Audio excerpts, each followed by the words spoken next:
Hi, welcome to BCI Ask the Experts. I'm Brad White, joined today by two good experts, Dr. Brian Lubers. Hi, Brian. Hi, Brad. Dr. Bob Larson. Hello, guys. So we're happy to have them. We're happy to have you as well.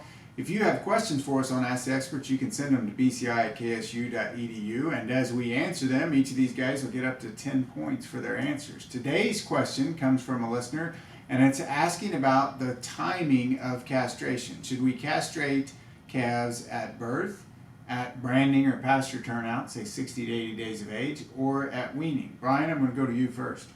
So I think there's really two considerations we think about when we talk about the timing of castration. And the first is the animal welfare aspect of it. So what is the best interest of the animal, right? From a pain perspective, right? And our thought really is the earlier the better. The earlier we can castrate that animal, the less the long-term pain effects are. And actually there's some research out there that's been done here at Kansas State that shows there might actually be some performance. By reducing pain, we increase some performance as well. So you can think about that. The other big thing I think about is what is the labor and the convenience of handling. And so, if you do it at birth, you handle every animal as an individual, whereas some of these other times we're processing animals in groups.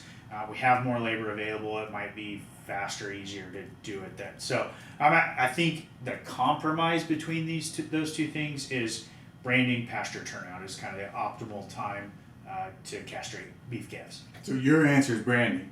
Branding. Okay. All Bob? right, and I'm going to agree with him, other than if I happen to be handling calves around birth. So there's a lot of differences between ranches. Sometimes if I'm handling all the calves, might as well just castrate them right at birth.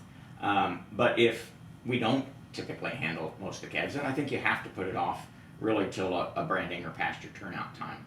I think we both agree that by and large, waiting to castrate at weaning is probably the least optimal option, with the exception of my purebred producers.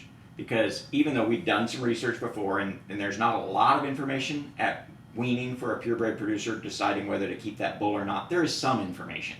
And so a purebred producer may elect to make that decision a little bit later from a selection standpoint. But if you're going to be castrating all the males anyway, the earlier the better. Yeah, so, and both of you guys had good points. Brian brought up the animal welfare aspect, so earlier is better. And so Brian's got 6, Bob, you've got 5.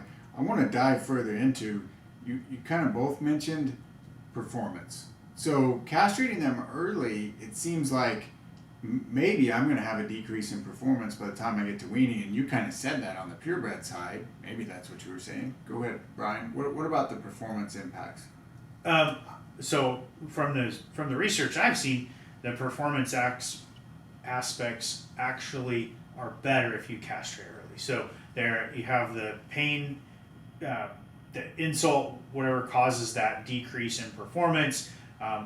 We get it over, and then there's enough time for them to recuperate that gain, and they'll actually be ahead. Whereas if you castrate, and we both agree, weaning is probably the least optimal time because you're adding a painful procedure onto other stressful events, weaning, vaccination, whatever other processing you're doing, and you may actually see a bigger decrease in performance at that time. Yeah, absolutely, a bigger decrease. But if I didn't castrate them at all? Yeah, I would say, because those testicles are doing something valuable. They're providing testosterone and other steroid hormones that do promote growth. And so if you castrate at birth or at pasture turnout, at weaning age, they will be lighter than if you had left them intact. That's why we typically recommend going ahead and implanting those calves at the time we castrate them, so that then they are basically the same as if they had been left in intact, and you get the added advantage of you don't get that negative effect of castrating at an older age.